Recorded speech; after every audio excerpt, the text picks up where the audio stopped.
I've said is I don't believe that we've had enough jobs created and industrial benefits done out of the F-35 contract. I think it's not enough. I think Canadians expect more, and we should get more. So that's my first point. And second, when it comes to the Gripen, of course, we're really interested in seeing what can be done, because there was an unsolicited bid that came up. 10,000 jobs is indeed a very interesting offer. Greetings to all our viewers tuning in to our channel.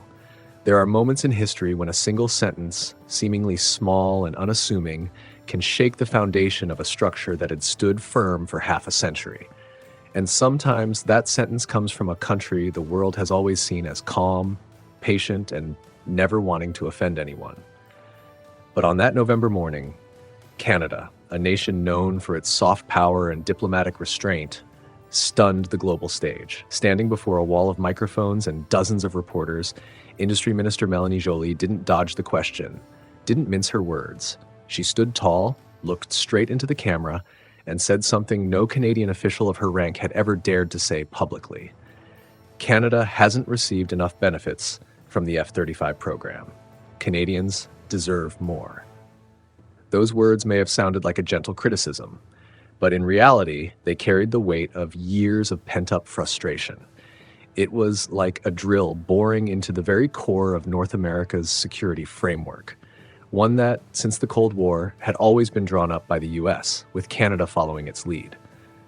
No one expected Ottawa, so often the champion of cooperation and civility, to be the first to sound the alarm. But the truth is, Canada had been silent for too long. They had poured billions of dollars into the F-35 program, it's only to see most of the big contracts flow back to the US.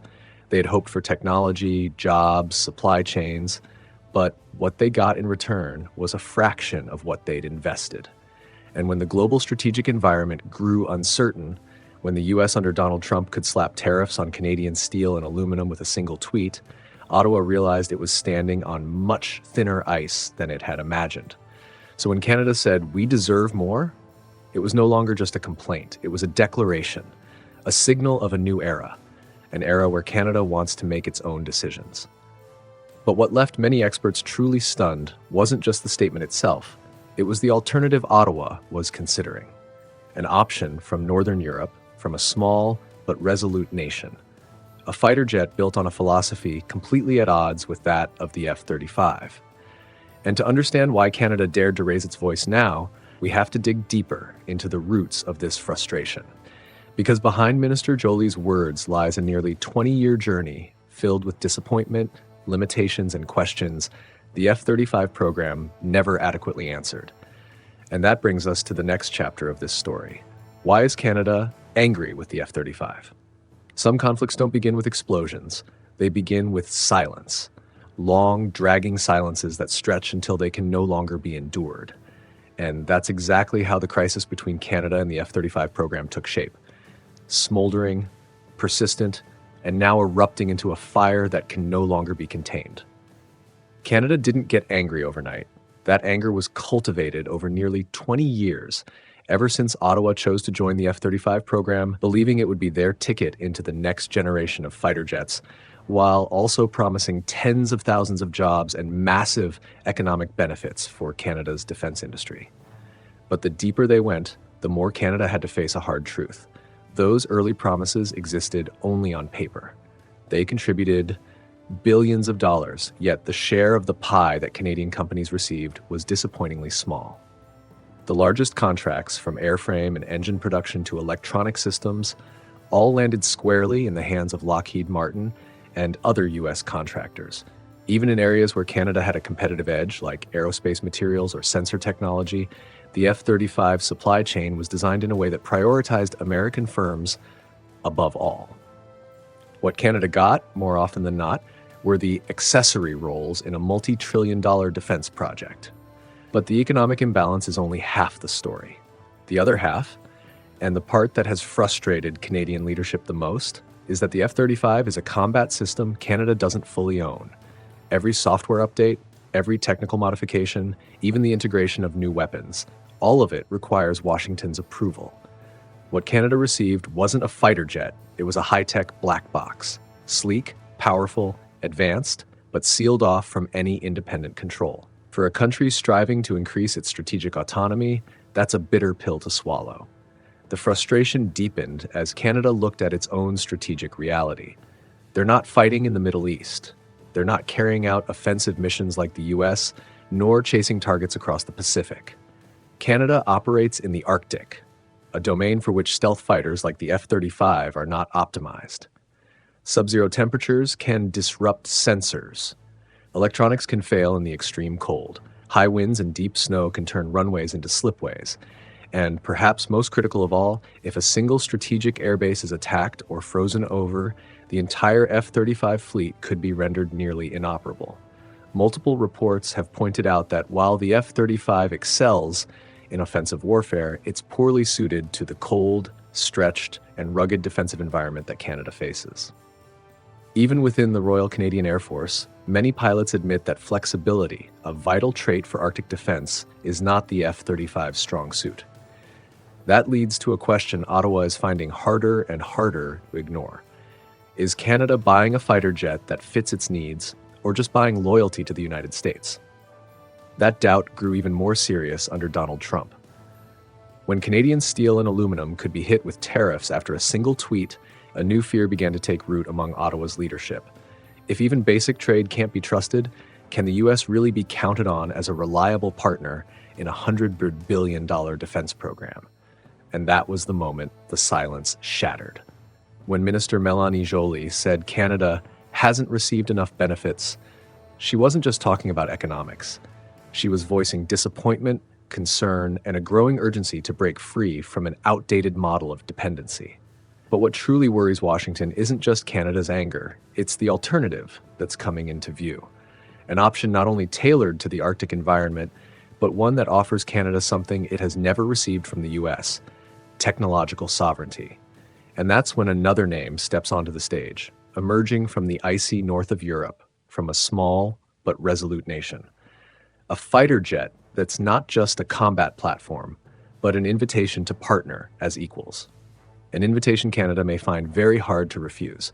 That is the arrival of the Gripen.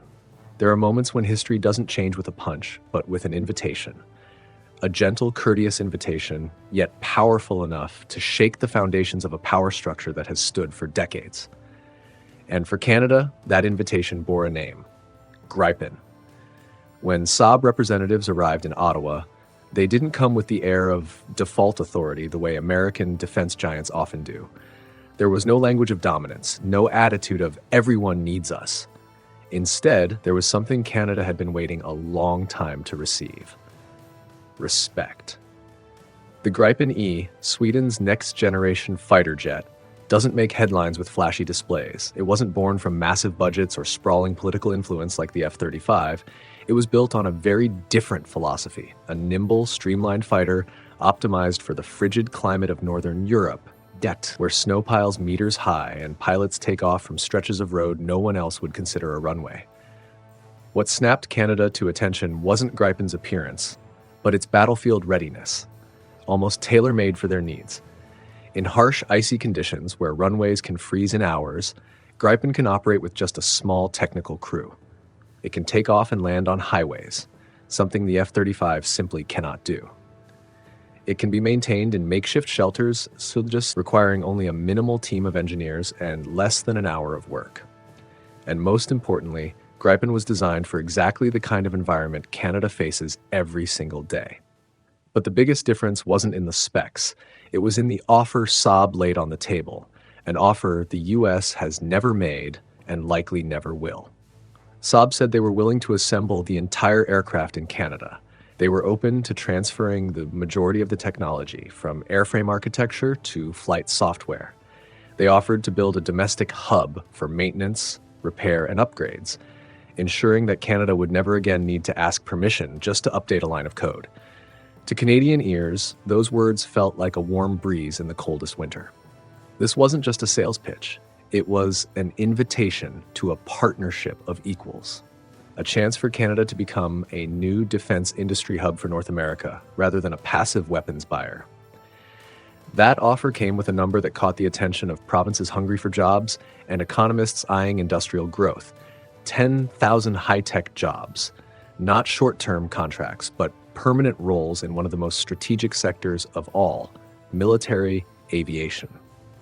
At a time when global supply chains are fractured and the Mark Carney administration is prioritizing the revival of domestic manufacturing, Gripen feels like a key to a door Canada thought had long since closed, the path to self-reliance. But the story doesn't end there. Gripen also touched a deeper, quieter wound in Ottawa, the feeling of being seen as not important enough in Washington's eyes. While the U.S. guards the F-35 like an exclusive club, Sweden opened its doors and treated Canada like a true equal. That's the contrast between two philosophies. America sells weapons to maintain influence, Sweden sells weapons to build relationships. It's no surprise, then, that Ottawa has begun looking to Northern Europe with fresh eyes. While the F-35 feels increasingly like a burden, the Gripen is starting to look like a way out, a chance, a way for Canada to step out of America's shadow and redefine its role on the global stage. And what truly worries Washington is that this is no longer just a technical debate, it's a choice about the future. Because if Canada really does walk away from the F-35, the shockwaves won't stop at Ottawa. They'll reach Washington, NATO, and the entire Western defense market. That brings us to the next chapter, where we must ask, if Canada truly abandons the F-35, how will the world's chessboard be forced to realign? When a small Nordic country sells a jet to another nation, it's usually just defense trade. But when that country is Sweden, and the potential buyer is Canada, America's closest ally, then it's no longer just a transaction. It's an earthquake. Because within the strategic order of North America, some things are treated as unwritten rules. One of them is this: Canada buys American weapons, not just for the quality, but because that's how Washington measures the loyalty of its allies. And no symbol looms larger than the F-35, the ambitious fighter jet program through which the U.S. hopes to pull the entire Western world into a unified combat ecosystem.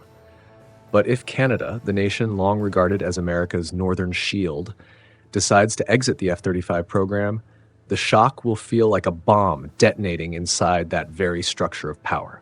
The first thing to come will be backlash from Washington. For Donald Trump, alliances aren't measured by security commitments or sacrifices. They're measured by how much allies spend on American defense contractors. In his eyes, not buying the F-35 borders on betrayal. So if Ottawa announces it's going with Gripen, the White House's likely response will be harsh tariffs, not out of punishment, but to send a message to other allies. There's a price to pay for walking away from the F-35. At the same time, Lockheed Martin, the most powerful weapons manufacturer in the U.S., would almost certainly launch an unprecedented lobbying blitz, not because they fear losing one contract, but because they fear losing a precedent. If Canada can walk away, then countries like Finland, Switzerland, Spain, even Japan might begin asking the same question: do we really have to depend on the F-35? A domino threat like that is something Washington cannot afford. But the impact won't stop at U.S.-Canada relations. NATO will feel the tremors too, because the F-35 isn't just a plane, it's the brain of the West's joint combat strategy. If Canada leaves that system, NATO will be forced to reevaluate scenarios in the Arctic, where radars, satellites, and early warning systems are all optimized around the F-35. Canada's departure would disrupt the technological balance in the northern half of the continent, potentially creating openings for Russia to exploit. Yet, amid all this concern, one bloc is quietly smiling: Europe. For years, countries like France, Germany, and Sweden have been wrestling with America's overwhelming dominance in NATO's weapons market. If Canada, a North American ally, chooses Gripen, it's as if Europe has been handed a new map, a future where allies can be strong through their own capabilities, not just through America's permission. That's the deeper meaning Europe sees in Canada's decision. It's not just about changing jets, it's about breaking the U.S. monopoly in a domain Washington has long treated as a lifeline. And while the great powers watch Canada to measure the global ripple effect, Ottawa is facing a more personal truth. It is standing at a moment of self-definition. The decision to walk away from the F-35 isn't just about choosing an aircraft. It's a declaration that Canada is ready to step out from under America's shadow and into an era of autonomy.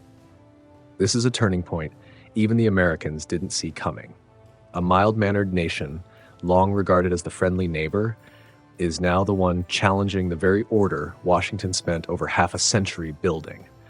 But the bigger question is, what changed Canada so deeply that it's now willing to defy such enormous geopolitical pressure? What gave Ottawa the will to turn frustration into bold action? The answer lies with the person now leading the country, an economist. A man with the profile of a prime minister for the age of industrial renewal. Someone who believes that national sovereignty begins with production capacity. And it is that vision that has launched Canada on a new path, a path named Mark Carney. Some leaders don't change their country with loud slogans or grandstanding speeches, but with quiet vision, steady determination, and a deep belief that a nation is only strong when it holds production power in its own hands. Mark Carney is that kind of leader. When he stepped into the role of Prime Minister, Canada was entering a time of deep uncertainty. Global economic turmoil, broken supply chains, rising US-China strategic competition, and a new reality where countries had to answer one of the defining questions of the era. Who do we rely on? Carney understood more than anyone that dependence, whether economic or military, is a strategic vulnerability. He had once led the Bank of England through the storm of Brexit and knew firsthand what happens when a country loses control over its most vital industries. Canada, if it didn't act soon, would fall into that same spiral. That's why it's no coincidence that under his leadership, Canada's strategic priorities were redrawn. Clean energy, battery supply chains, aerospace, domestic defense manufacturing, these were no longer they were afterthoughts. They were thinner. No longer would Canada merely sell raw materials and import refined products. Carney wanted to reverse that equation. He wanted Canada to become a nation that could develop, produce, and control its own core technologies.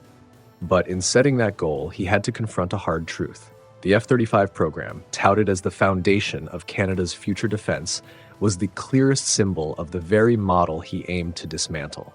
A program where Canada paid in but had no say. A system where every upgrade was locked behind Washington's approval. A fighter jet that Canada could fly but never touch the technological soul within. To Carney, that's not alliance, that's dependence. And that's why the Gripen, with its promise of technology transfer and domestic production, emerged as more than just a military alternative. It became a philosophical one. It aligned perfectly with the vision Carney was building, to make Canada a new defense manufacturing hub for North America, not just a routine weapons customer. At economic forums, Carney often emphasizes, a nation that can't build its own weapons will always be a follower in geopolitics. He doesn't want Canada to follow anymore.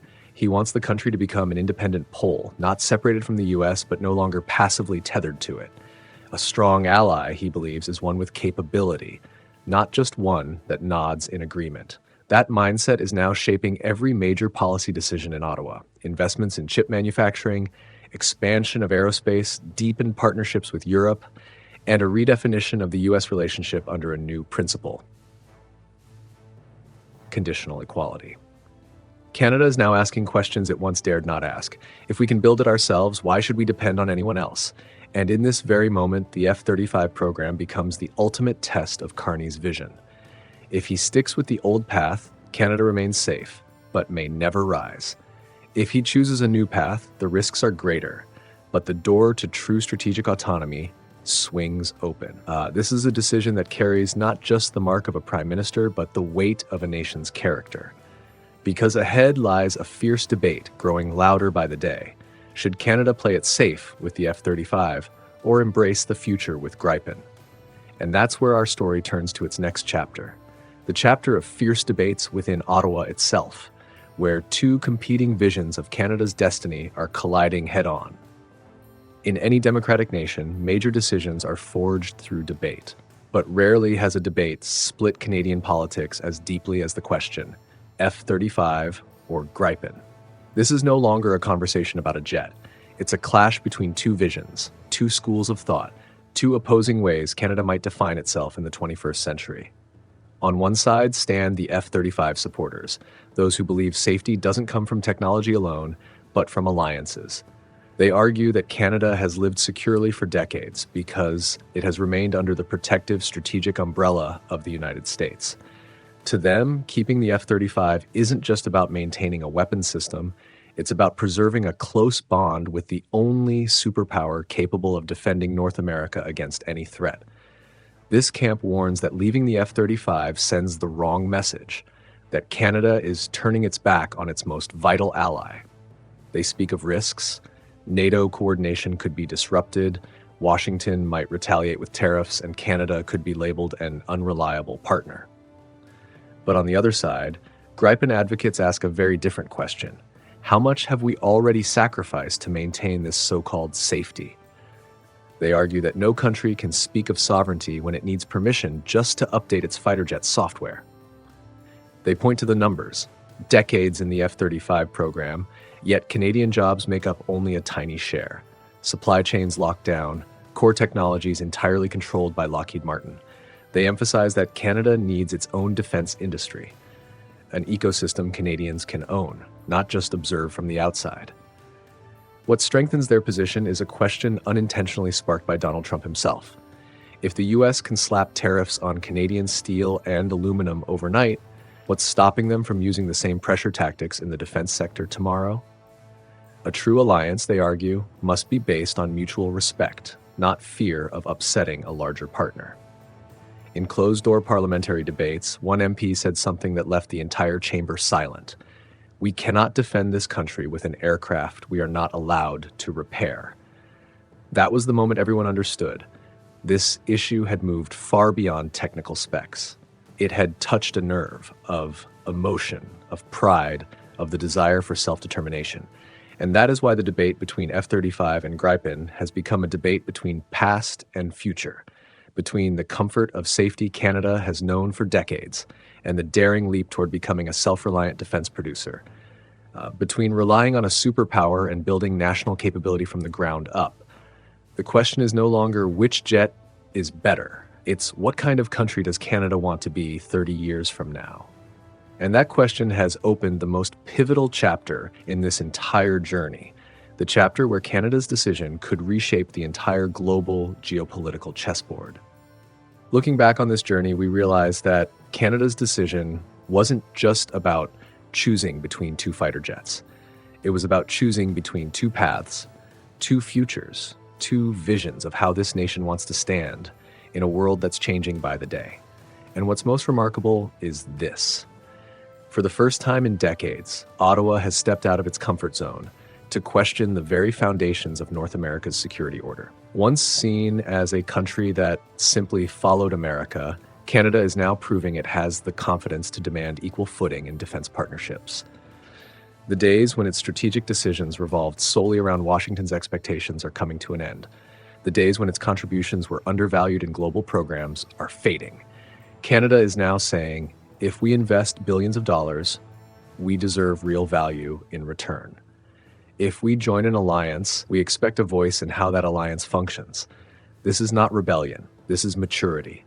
The Gripen F-35 moment has revealed a new Canada, stronger, more independent, and ready to enter an era of strategic autonomy. A Canada no longer content with being a supporting character in a story written by someone else, but one determined to become the author of its own. And as Canada changes, the world must adjust. The US must reconsider how it treats its allies. NATO must rethink its Arctic strategy. Europe now sees the possibility of becoming a true technological counterweight. Middle powers across the globe, from India, South Korea, and Turkey to Japan, are looking at Canada and realizing that the era of relying on a single superpower is drawing to a close. In this multipolar age, strength is no longer about who you line up behind, but about how firmly you can stand on your own. And through what seemed like a mere Air Force procurement decision, Canada has helped open a new chapter in global politics, a chapter of nations that are both allies and autonomous, that cooperate, yet reserve the final say for themselves. The future of Canada and of North American security itself may be reshaped by this single choice. But whatever decision Ottawa makes, one thing is now clear. Canada has spoken, with a voice that is bold, decisive, and unlike anything we've heard in decades. Ladies and gentlemen, this is a topic rich with nuance, debate, and global significance in the years to come. What do you think? Should Canada leave the F-35 program and choose Gripen? Is Ottawa paving the way for a new era of autonomy for middle powers? We'd love to hear your thoughts in the comments below. And if you enjoy in-depth analysis on geopolitics and global shifts, don't forget to subscribe to the channel so you won't miss our upcoming videos. Thank you for watching.